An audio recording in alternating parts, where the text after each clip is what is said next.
and welcome to the Art of Decluttering podcast. I find it kind of ironic today that I'm going to be talking about technological replacements.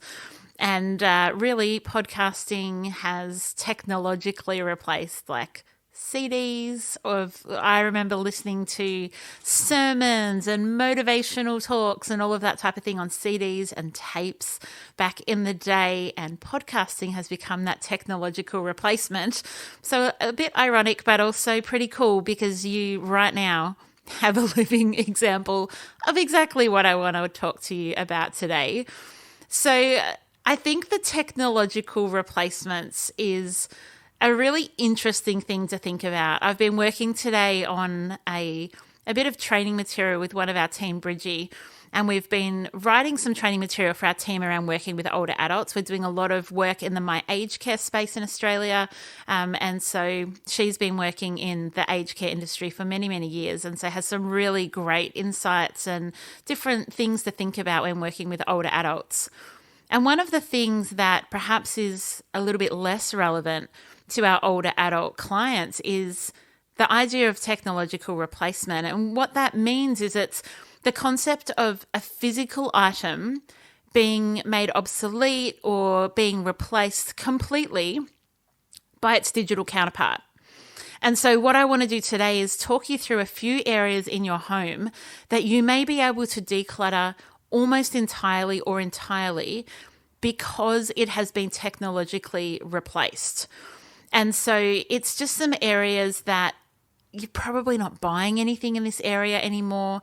It's all being kept digitally, and you can actually create space in your home that is actual space. It's not that you're trying to find a better solution or declutter just to what you need. You're actually fully giving yourself this space back, which I think is pretty cool, because there's not many areas. Like, I can't have a technological replacement for my bed sheets, or at least not that I know of. And so there are some things in your home that you probably need. However, there are some things that the digital revolution has completely shifted and changed the way that we store, keep, access information, data, communication, history. And so, I mean, if you think about the way that we kept information physically, maybe only 30 years ago, so much of that has been replaced with digital options. So it's important when you actually start implementing when you start implementing the digital solutions, that you allow yourself the freedom to get rid of the physical manifestations or the physical representations of what it used to be. So I'm going to go through these with you because I think they're really helpful. The first one is the good old street directory or the map book. I've never been very good at those silly little things. I used to find that I was the person that had to turn them in order to find which way I was going. And even then, I wasn't so good at it. Once I was driving to the mountains, so driving to Mount Buller from Melbourne. So that is driving north. Took a wrong turn at the very junction where I was either going to go to the mountains north or down to the beach south, and I took the south way, and I didn't figure it out till probably an hour and a half into the trip, maybe even more. And so street directories, map books have been completely replaced now. There's no more you trying to sit at a set of lights or pulling over on the side of the road and flipping a map book around and trying to work out where you're going.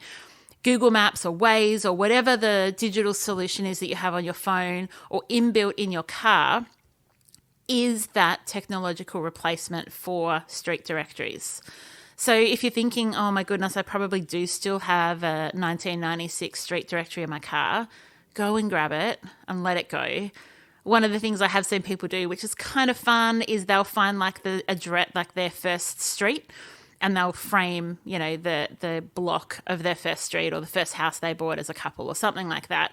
Do that. But then just recycle it, because you are not going to need that anymore. Not only has it been technologically replaced, but it's out of date.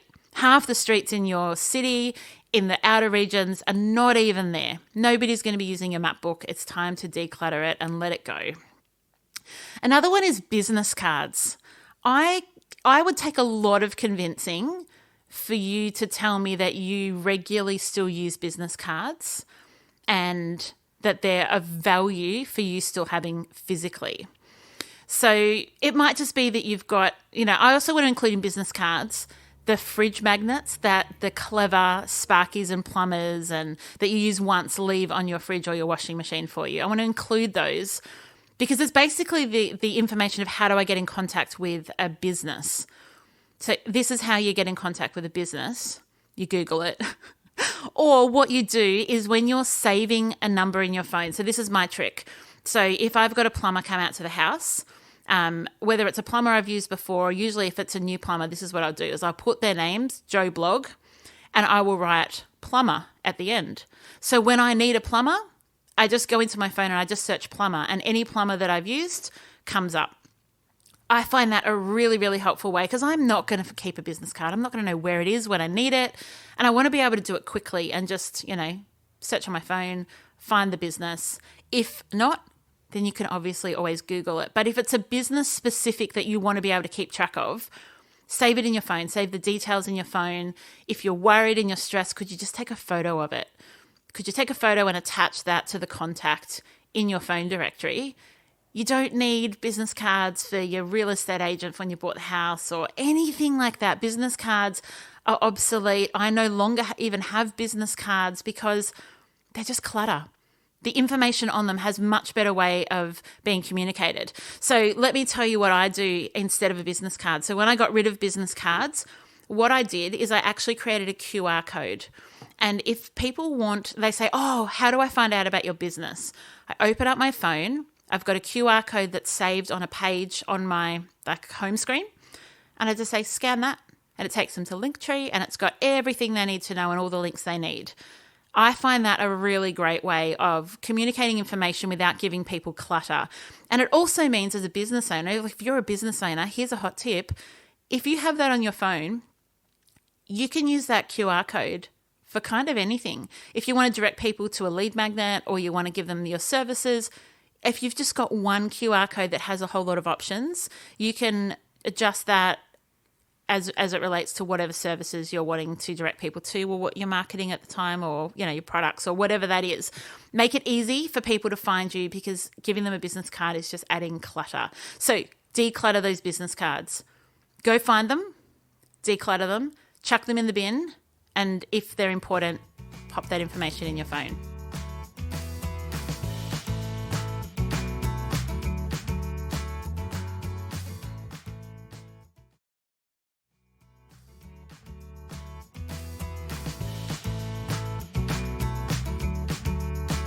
Now, I use a diary app. I know some people still prefer the act of physically recording events in a diary or a calendar.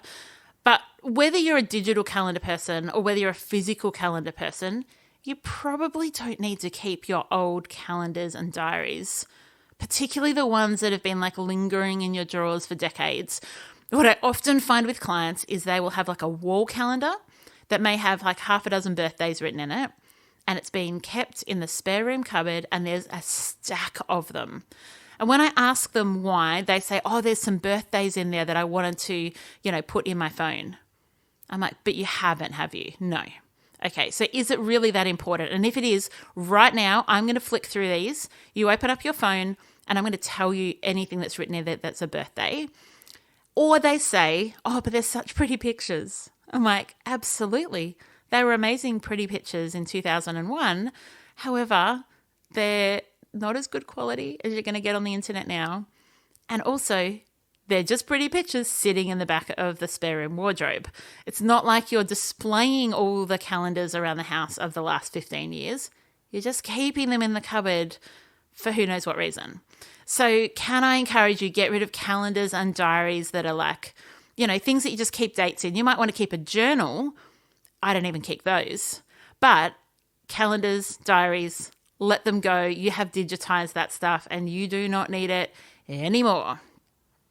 The next one's a little bit controversial, and that is recipes. It's controversial because I do work with a lot of clients that love to sit and flick through a beautiful recipe book. And so I think recipe books have changed a lot since when I was growing up, and you would be given the index cards from, generations before you, or maybe at your wedding, people gave you their favorite recipe. And cookbooks were just really functional, just lots of writing, lots of instructions. It's not instructions in a cookbook. What do you reckon it'd be called? Method, maybe, the way to do the cooking thing. But if you don't really use your recipe books and you're much more likely to go online and find a recipe, get rid of those recipe books. They're just taking up a whole lot of space. If you're not using them, if they're not something you find great joy in, let them go. I've probably said this before on the podcast, but what I have done is I now have just a binder. It's one of those binders that keep like 20 pages in it. It's really small. But I went through the recipe books that I had and I ripped out the pages of things that I cook over and over again, and I've slid them in there, and then I got rid of the recipe books. And yes, it is sacrilege to rip a page out of a book, but I did it because I didn't need the whole book. And really, recipe books just sit at op shops for forever because nobody else needs them either, because they've all digitized it as well. So have a think about that. Now, while we're talking about sacrilege, and I think I mentioned this last week around books, but what I'm not telling you to do today is get rid of all your books. What I'm suggesting is if you're an ebook reader, a Kindle reader, or you're an audiobook reader, is it audiobook listener maybe? I don't know. Maybe it's both. When you're a reader and a listener of digital books, you probably can get rid of more of your physical books than if you're still like a physical book person. So if you fit into that category, you're like, you're right, Amy, like I can't remember the last time I kept a physical book and read it multiple times. So what I'm not saying is never buy another physical book, always buy an ebook or a Kindle or audiobook, but rather, do you need to keep them? Maybe you don't. Maybe you could read it and then let it go. Or if you've got it on Kindle, let the hard copy go. I'm just going to leave that one there because I know that for some of you, that's a tricky one. But for others, you're like, yes, that's actually what I want to do. And there's two more I want to talk about actually. One's photos, but really what I want to do in photos is refer you back to the episodes that I've done with Chantel on digital photos and physical photos, because we talk a lot about the relationship between the physical and the digital in those episodes. And so really what I want to encourage you to do is have a think about, if you have physical photos still, do you have them digitally? And if you do have them digitally, what is the point of keeping them physically if you're not going to display them? If they're just sitting in a cupboard or they're hidden away, could you have a way of displaying them or actually just enjoy them in a digital format? So, but go and listen to the episode with Chantel because she's incredible and has heaps to offer on that. And the last one is magazines. So there's nothing quite like doing that sit down with a cup of tea and a beautiful magazine. But I find that even when I look at the shops now, the magazines are kind of, like there's hardly any there.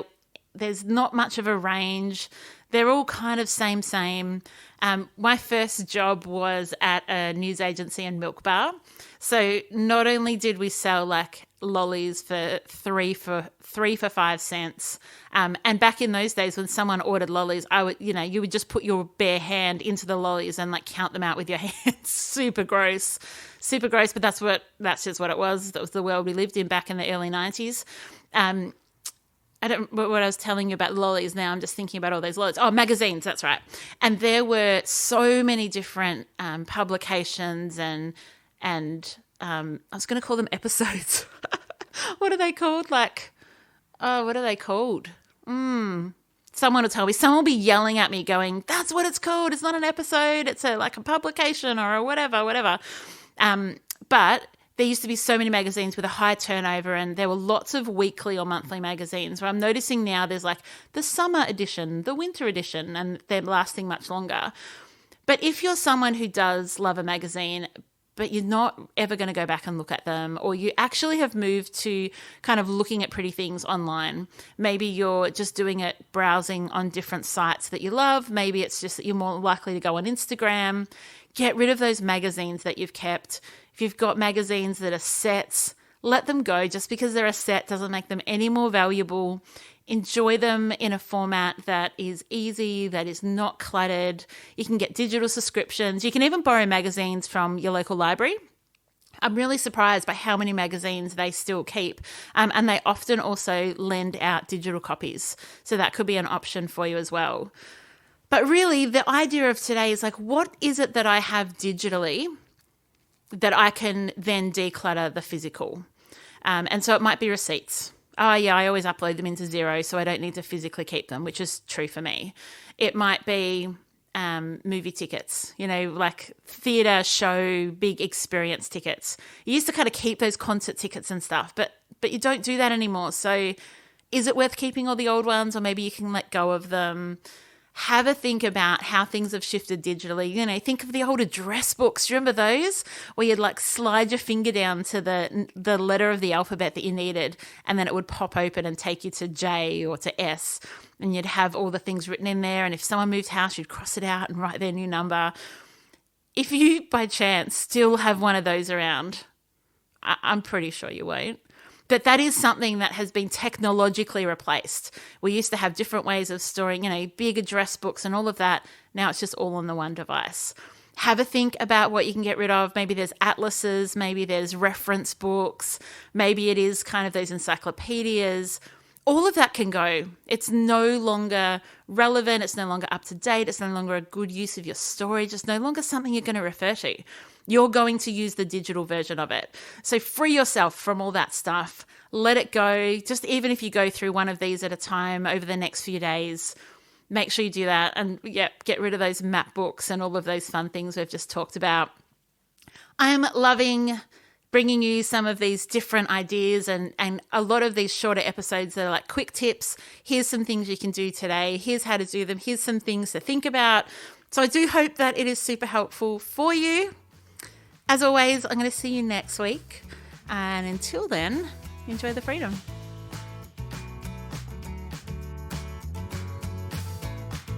I would like to acknowledge the Wurundjeri people who are the traditional custodians of the land this podcast is recorded on. I would also like to pay respects to their elders, both past and present, of the Kulin Nation, and extend that respect to other Indigenous Australians. Thank you so much for joining me today. If you enjoyed today's episode, I would love you to rate and review the show on your podcast app. That will help others to find the Art of Decluttering podcast as well. If you'd like any more information, you can visit theartofdecluttering.com.au, and I would love to see you in my Facebook group. Just search the Art of Decluttering community on Facebook and join today. I hope that you have an incredible rest of your day and enjoy the freedom.